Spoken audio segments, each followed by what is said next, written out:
Hello, everyone, and welcome to our weekly discussion series that's hosted by the Chaldean Cultural Center in collaboration with U of M Detroit Center, Unique Voices in Films, and CMN TV. I'm your host, I'm Nemu, and today we have a very special guest, Reverend Dr. Karam Shamasha. Welcome. Thank you. Thank you so much. So Dr. Shamasha serves as a professor of moral theology at various institutions, including the Pontifical Urbaniana University in Rome and the Babel College of Theology in Iraq. His pastoral roles have included assignments as a parish priest in Telskuf and in Nineveh Plains. So you have been involved in numerous humanitarian efforts where you volunteer in different Christian Iraqi communities around the diaspora. But before we go into the details of that information, so if you can tell us about your background, where you were born, and how you got involved in this work as in theology and pastoral work. Yeah, for sure. First of all, I would like to thank Chaldean Cultural Center and all of you that you are working in this important, it's something very important for us to have a center who is focusing on our culture and our history. For me, is a pleasure to be with you and an honor for me to be with you. And for me, I am Father Karam, as you said. I born and I grew up in Nineveh Plain, in Telskuf, and Telskuf, and all this area of Nineveh Plain. And I studied the school there. Then I went to Baghdad to study in the seminary of Baghdad, Chaldean Catholic Seminary in Baghdad. Because of the war and there was a lot of problem in 2005, we were obliged to transfer to Erbil in Kurdistan of Iraq. Then I studied there and I became priest in 2011. Then in 2014, when ISIS came to our conquest our village, I went to continue my study in Rome. Then I stayed there for six years. I get PhD in moral theology and some other studies. And then I came back to homeland to serve my people and my church here. So now I'm teaching and I am also serving the community in Telesco. Yes.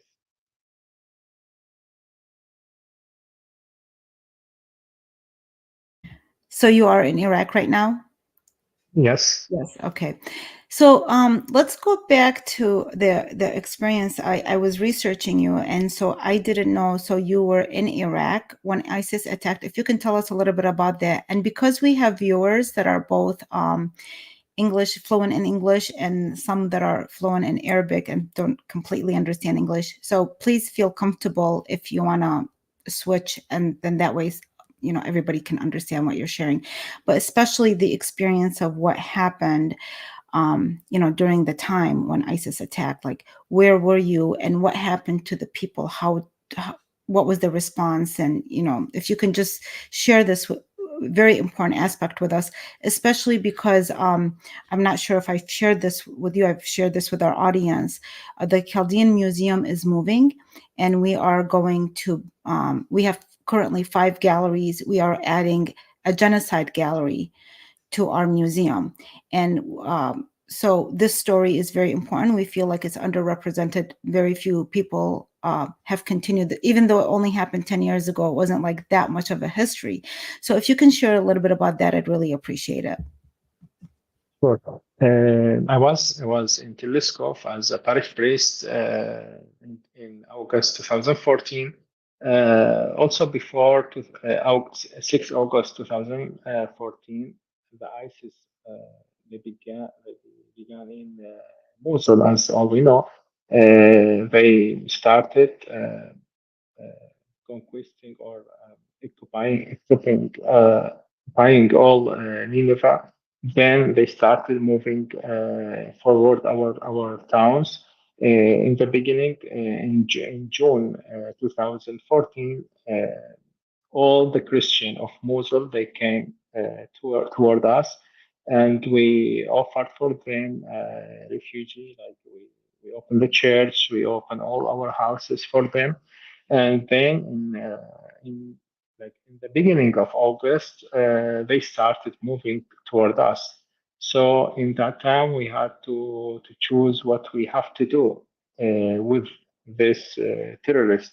So thanks to God, we in Telskuf, for example, we had more than 1,000 for 450 families in the town, and in Tilkev, there was more than 200 families, 250 families. In Batnaya, same, and all we were obliged to leave our towns without like in very fastly because they were moving very fast toward us.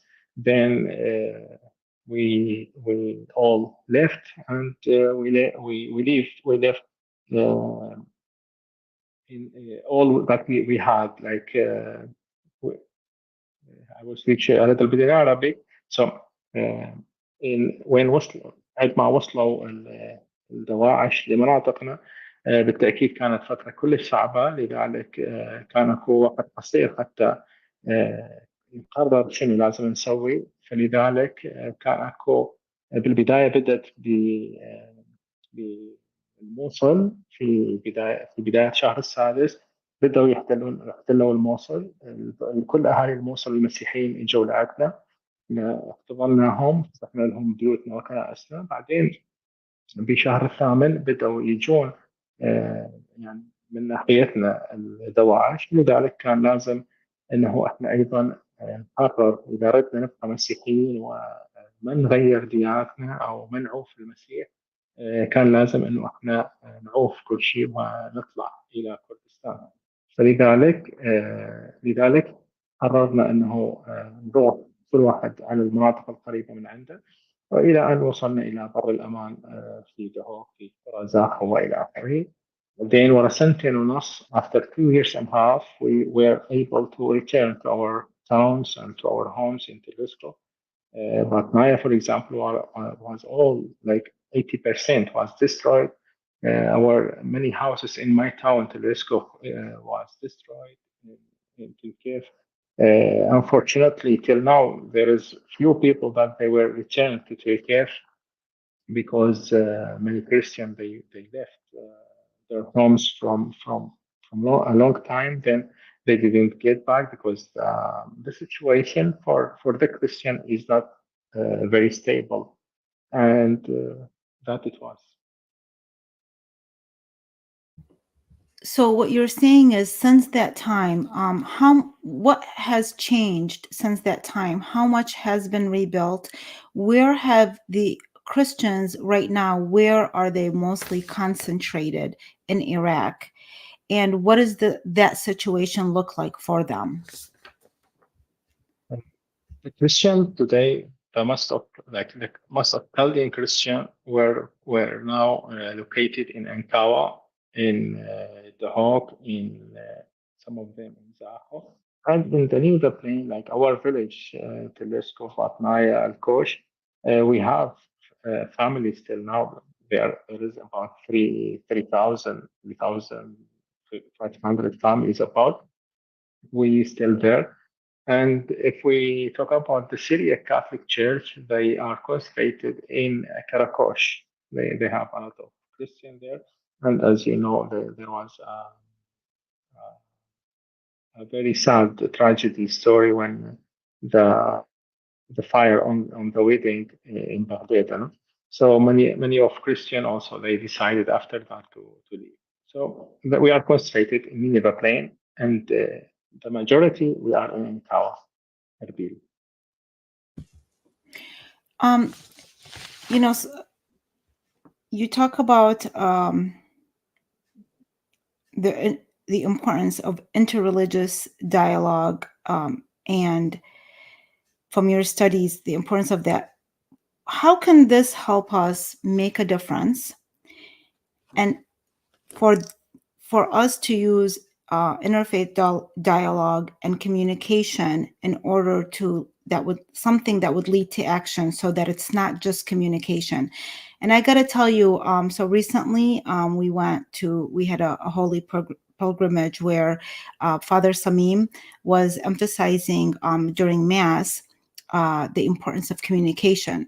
And I was so happy to hear that, because I majored in communication, not really understanding like where's the next step. I was planning to be a lawyer, and I didn't go into that path. I became a writer, but I thought, what was the significance of getting a degree in communication? And then as I got older, I saw, wow, like you can actually make a difference in your relationship with your spouse, with your children, with, and it's an ongoing thing that we have to work on. It's not just overnight or one sitting.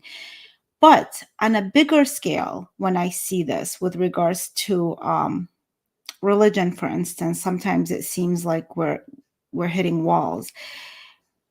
What, in your opinion, how can it make a difference, and how can we participate each as individuals to help utilize our communication to make that difference in the world, and to help change it from just a conversation into action?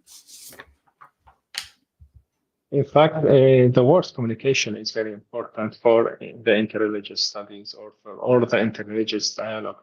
To know to communicate, to know how to communicate with the other, I think it's the key that we can like to communicate, which it's mean to take or to put yourself in front of the other.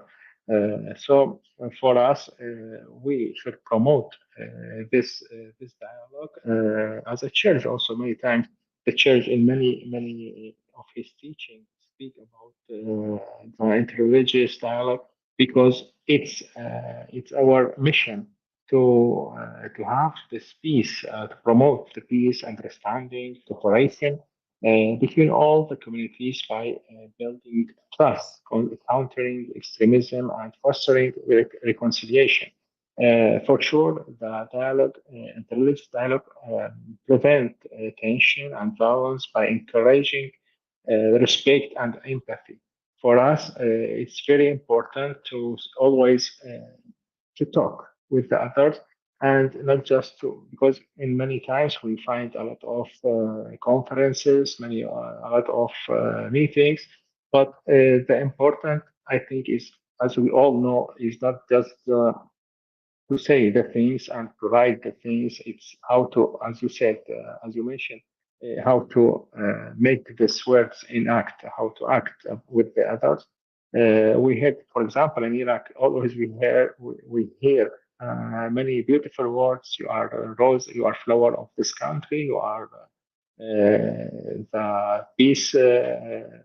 How they said, it's you are the peacemaker of this country. But in fact, nobody look to us, or nobody do anything to us to make us feel like real, in fact, people or citizen, real citizen of this country. So also interreligious dialogue. If we hear a lot of things, but we have to communicate in the reality, to have this word in act, not just in saying. Yeah, that's very strong. And the act is part of the communication, is when you develop your humanitarian work is part of the communication, because you're communicating to me what you're all about. If you were just to talk about it and I never see anything, 1 year, 2 year passes, nothing is done, at some point I'm going to realize that what you're saying is not authentic. You're just making this up. You know how to say the right words. And there does need to be a lot of work for our community. So, really, I mean, thank you so much for all that you do.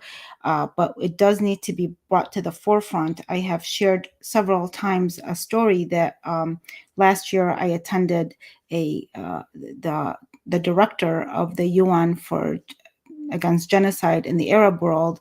It was a person who was at London College. It was online that I attended it, and an hour and 15 minutes later, and this person is talking about the genocide against Shia and against a little bit about Yazidis, but mostly about the Shia. Not a word about Christianity, not a word. And so I posed the question, why wasn't this brought up? And this is available. It was recorded. It's online. And so this is when it hit me that we have to take stronger action to bring awareness to our community and to also correct and advocate for wrong information. Being excluded from books or being excluded from the story or being excluded from the genocide story, this, although it seems it might be impossible, but by large organizations, really it's a detrimental to our community. And so while you guys are working very, very hard, some of the narrative that's going on, it's incorrect. And so part of this opportunity, the virtual discussion, is to bring it forward. So again, we really appreciate what you do. So if you can tell us what's the situation for the Christian Iraqis around the world that you have seen, those that are in diaspora, have they kind of got a good footing where they are? We had some of our relatives visit. They just arrived from Denmark yesterday. They seemed pretty, they've settled in. It was hard. They were telling us about the hardship in the beginning, but they seem to have settled in. We have relatives, all over the world, and it's hard to kind of know what's the situation for them. And are there any more allowed to leave Iraq to go to Western countries, or does that seem that it has like kind of stopped for a while? Mhm. For sure, the situation are very complicated if we talk about Iraq, inside Iraq, and if we talk about the outside of Iraq.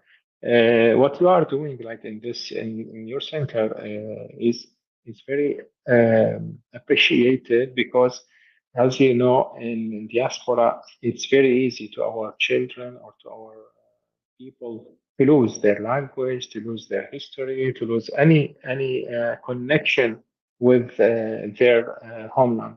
The church, like as you mentioned, in Europe, we like in the major countries we have church, and all the church they play till now in our language, and they make some language from the country, from the country that they are living in. But the majority they celebrate the mass, all the prayers in our language. And a few days ago, I saw also online that our church in Michigan, where you are, they started also teaching Chaldean. They started teaching in the church. So for sure, it's not easy for our people to be always always connected with us. But I will tell you that a reality that we touched the nearest of or what they call it قرب يعني. Our people are very close to us here in homeland because I'm collaborating with many organizations in the United States, for example, and they help a lot our poor here in Iraq, and they are donating a lot of support to our people here to start. Like for example, in my church, I have projects for the students. They support us. We are helping people that they are needy. So there is projects in San Diego or in Detroit that they are helping the neediest family. So we can say that through the church, we are looking forward to make this relation between the Christians in the homeland and the Christian in diaspora to be connected. So the church is our mother. So we are all connected during the church. for that, like recently, we saw a lot of priests. They bring their communities to visit Iraq, to visit our church. Bishops also from America, they come and they visit our village. So I think this is one of the key that in it we can stay related and to not lose our heritage, to not lose our language, to not lose our our closeness to the church.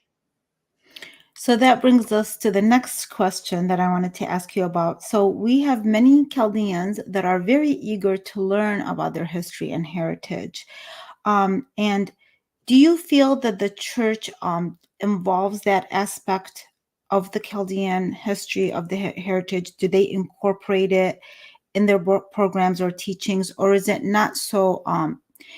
I realize that faith and the teachings of faith and spirituality are at the forefront of what the church does, of course. But how important does it give to the other aspect, which is heritage and the history?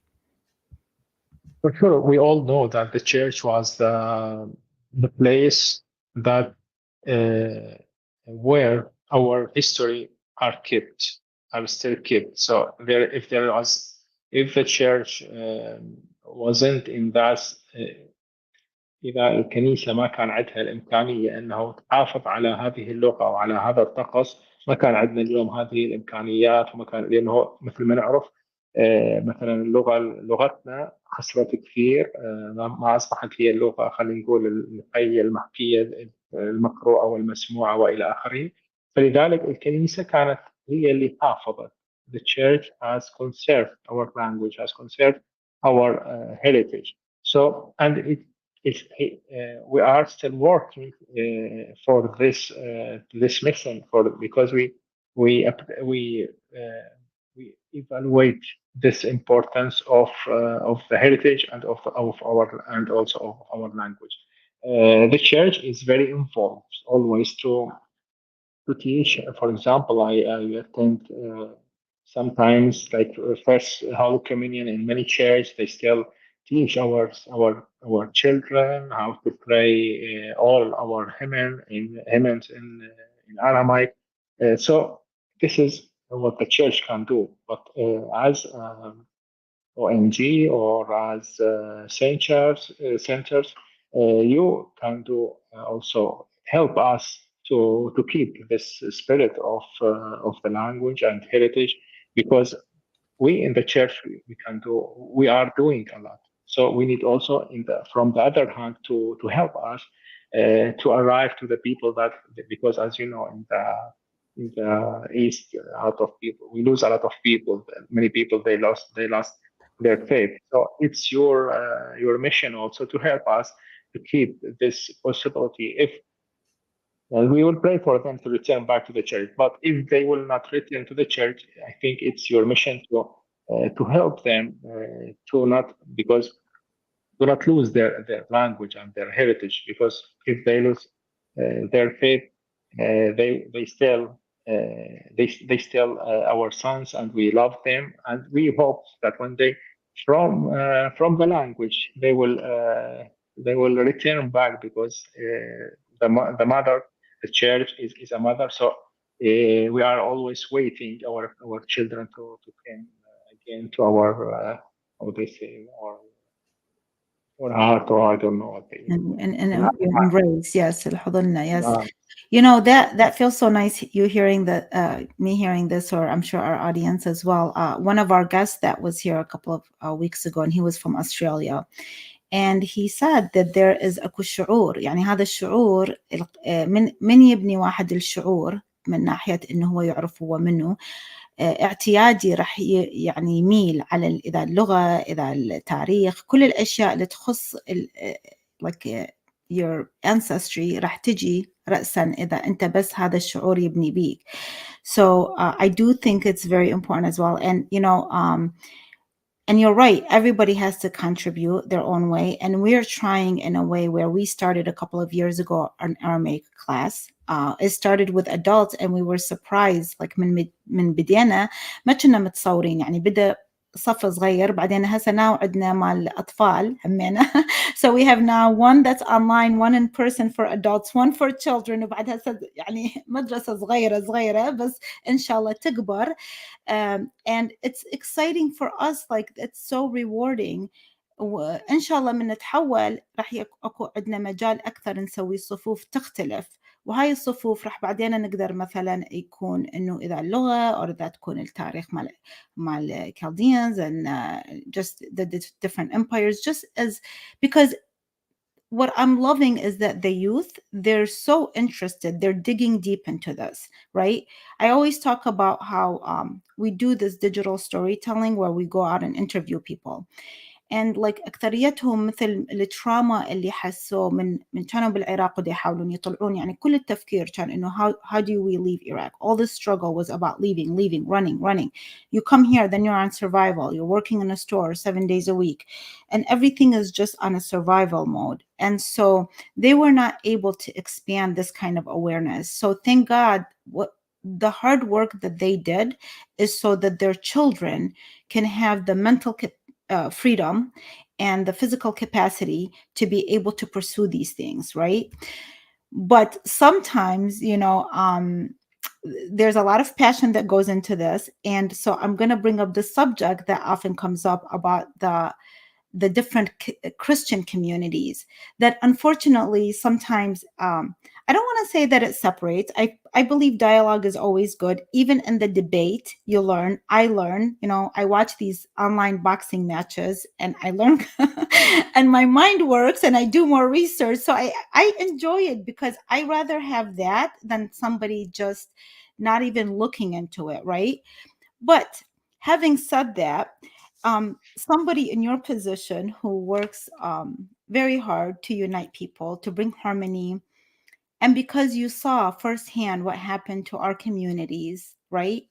Like when ISIS attacked, they did not ask, are you Assyrian? Are you Chaldean? Are you Syriac? Are you Yazidi?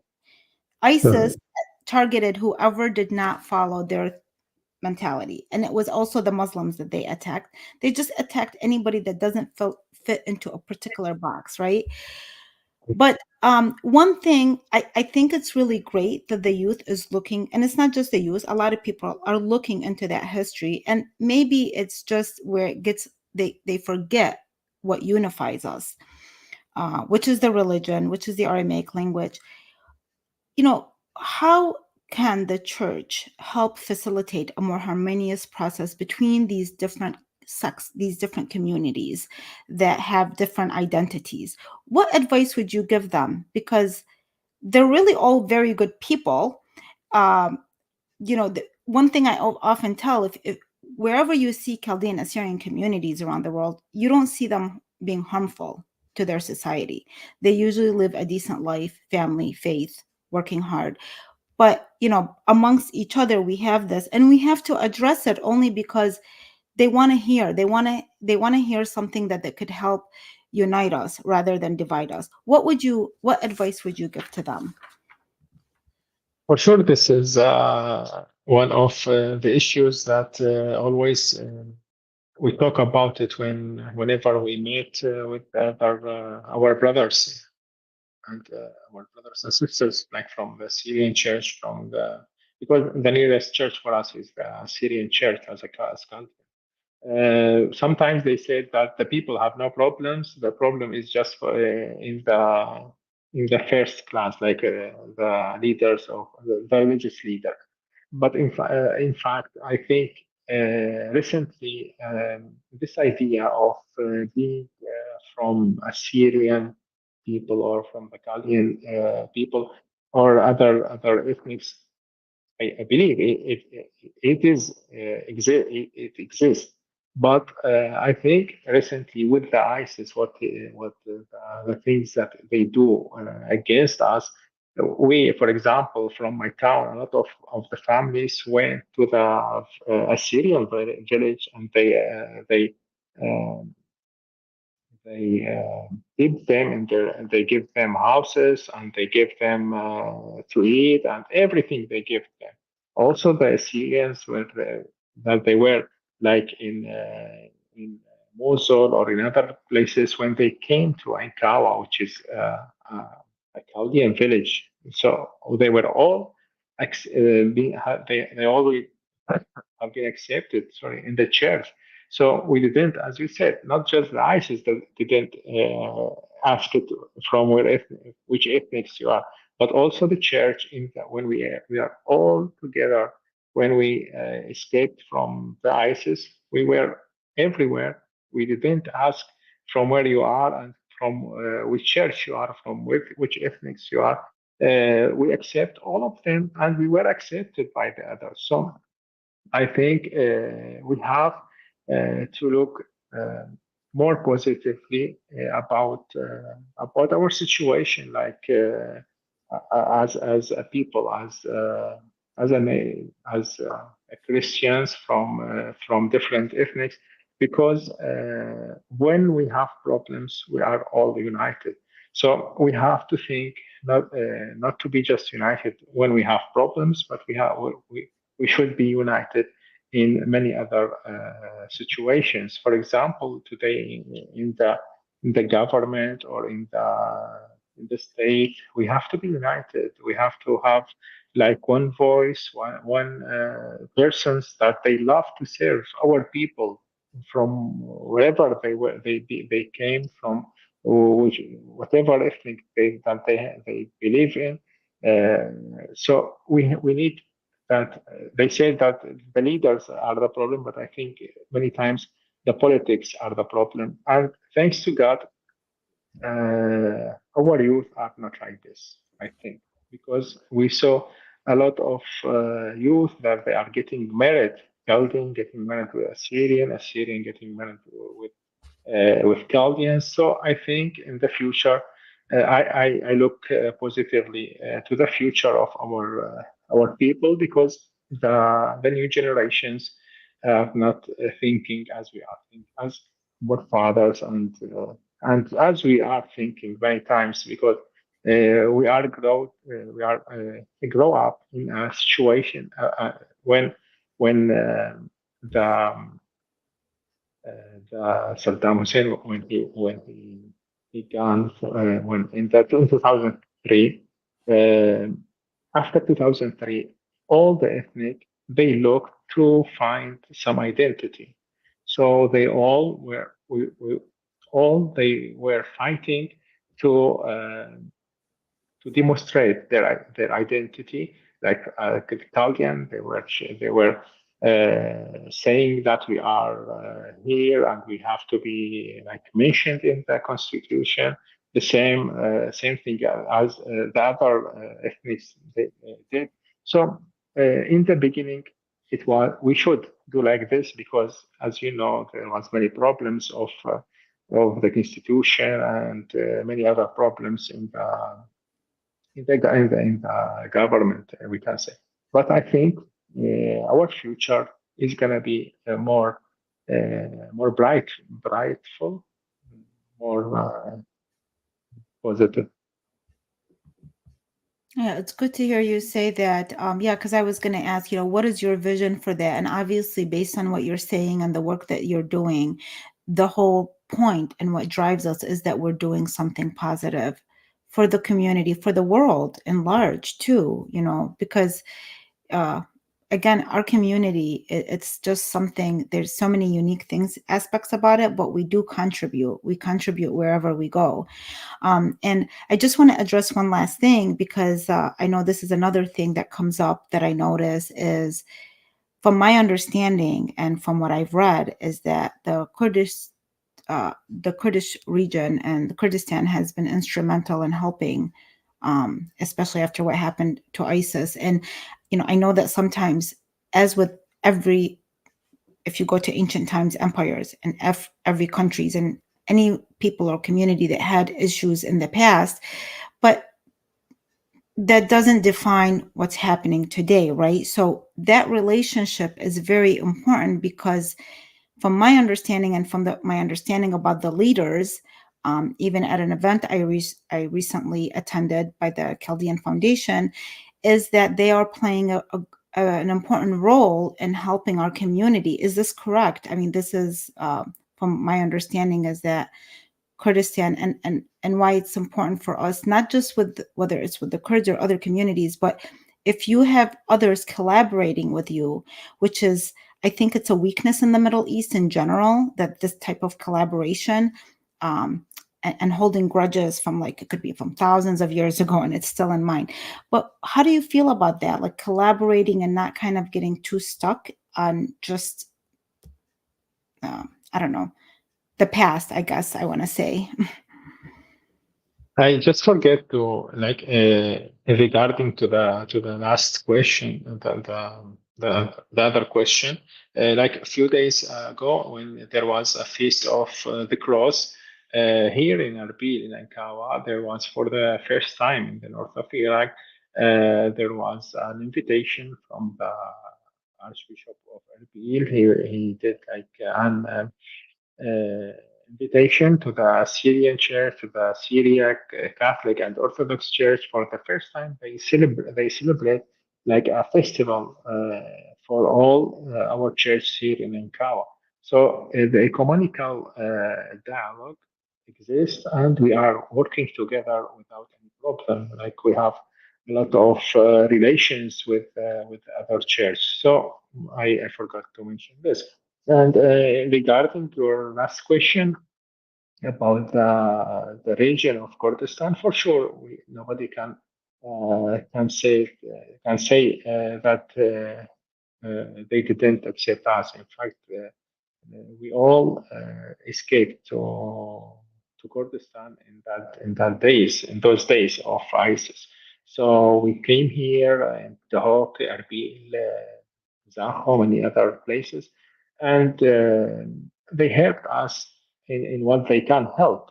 We will not say that there is no problem in many places, many zone in Kurdistan for Christian. There is zone that they have problems like for they are losing their lands. Our Christians they are losing their lands because there's people that they came and say and they have power and authority. They said this is our land, so you have to go out. These things up also they are happening. We are not saying that everything is good, but in regarding our situation as Christian here in Kurdistan, I think we are living normally as the others, and we have all the possibility to live in to have security, to live in peace. Our chairs are open. There is no problems. Nobody can speak badly about us as a Christian.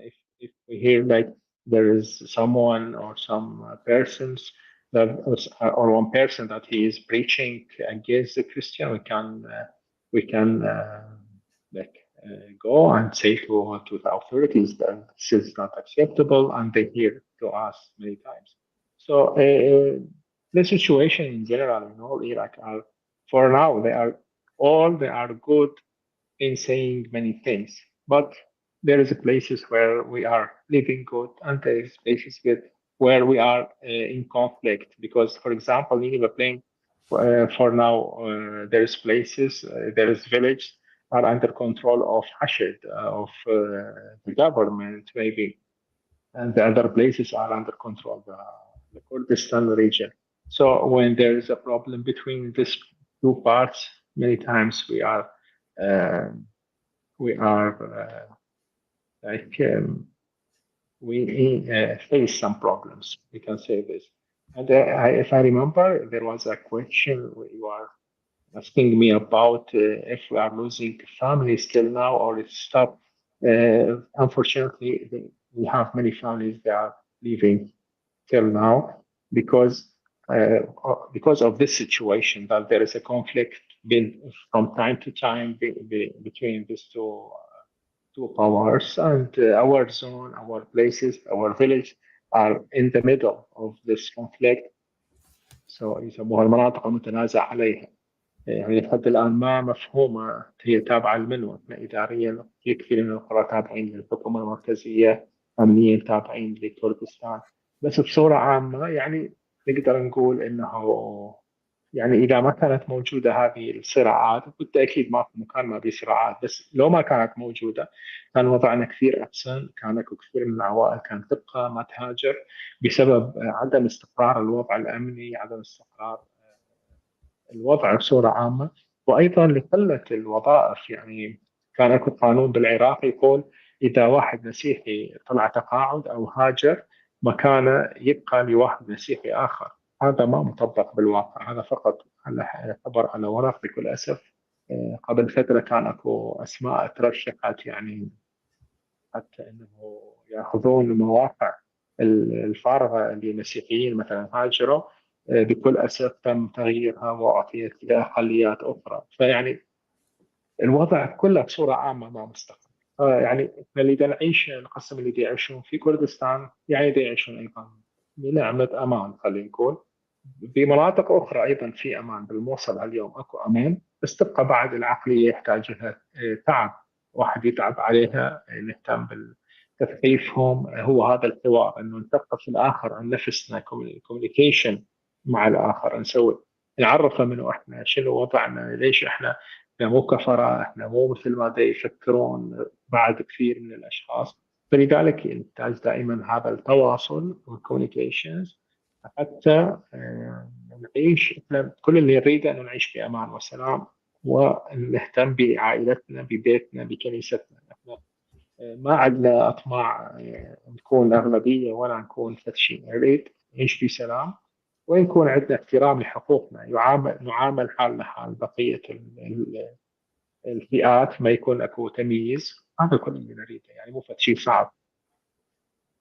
وشنو هو الدور اللي نقدر إحنا نلعب به إذا بأمريكا، إذا بغير بلدان، إذا الكلدان، إذا الأسيريان، شنو الدور اللي نقدر نلعب به حتى نقدر نأثر؟ لأن إحنا يعني ما شاء الله مثل يعني عندنا موقف، يعني إذا هي هنا عندنا positions هواية إذا بأمريكا إذا غير مكانات، بس مرات يمكن ما نعرف بالضبط شنو الأشياء اللي تصير. أعرف مرات أسمع من الأشخاص اللي يجون من العراق، بس شنو أنت تنطي يعني recommendation إذا هذول اللي خاصة عندهم قابلية إنه، وحتى أنا اللي ما هاي، شلون نقدر نجيب awareness لهاي المواضيع، وشلون نقدر how can we participate so we can help in the process. The most important things is awareness, knowing about our stories, and also advocate. Not forget your people here. For example, if we all leave the place, one day our children they will not be able to come and visit their homeland. They will forget everything. واجبكم انتم هناك حتى يعني نحافظ على وجودنا احنا الباقين هنا، هو انه تسمعون قصصنا، انه تعرفون ايش يصير هنا، انه يكون عندكم كوميونيكيشن هم بالنهايه معنا، حتى نعرف شلون انتم بطرقكم ممكن توصلون صوتنا للناس اللي عندهم قرار برا. نعرف اليوم كل انسان انه الاعلام هو اقوى شيء بالعالم اليوم. فانتم تقدرون توصلون صوتنا، لانه اذا احنا نضل وحدنا هنا يعني نصيح ما تقدر تسمعنا، بينما اذا نبقي هذا التواصل بيننا وبينكم انتم الموجودين برا، بالتاكيد هذا راح يكون آه، اهم شيء ممكن تدافعون به عنا، وهو انه تسمعونا، تسمعون صوتنا للآخرين، ما تخلونا وحدنا هنا. لأنه إذا تخلونا وحدنا أكيد إحنا الله ويانا وكلنا، بس يعني نحتاج إنه نحس إنه أكو ناس آخرين يسندونا، إخواننا. يعني شو ما نقول، يكون قلب واحد، واحد يسند الآخر. يعني نسندكم بما عندنا وأنتم تسندونا بما عندكم، حتى نقدر نوصل صوتنا ونقدر ندافع عن وجودنا المسيحي هنا. يعني ما نريد نخسر وجودنا. Thank you so much. That was so beautiful. You're very inspiring. I really appreciate your time and your wisdom and everything that you said. It's very heartfelt. And I think speaking with individuals such as yourself who is there, that you feed us that kind of energy so that we can continue our work. So thank you and God bless. And if you have any, thank you. Thank you. Thank you everybody for watching and have a wonderful day. Bye-bye.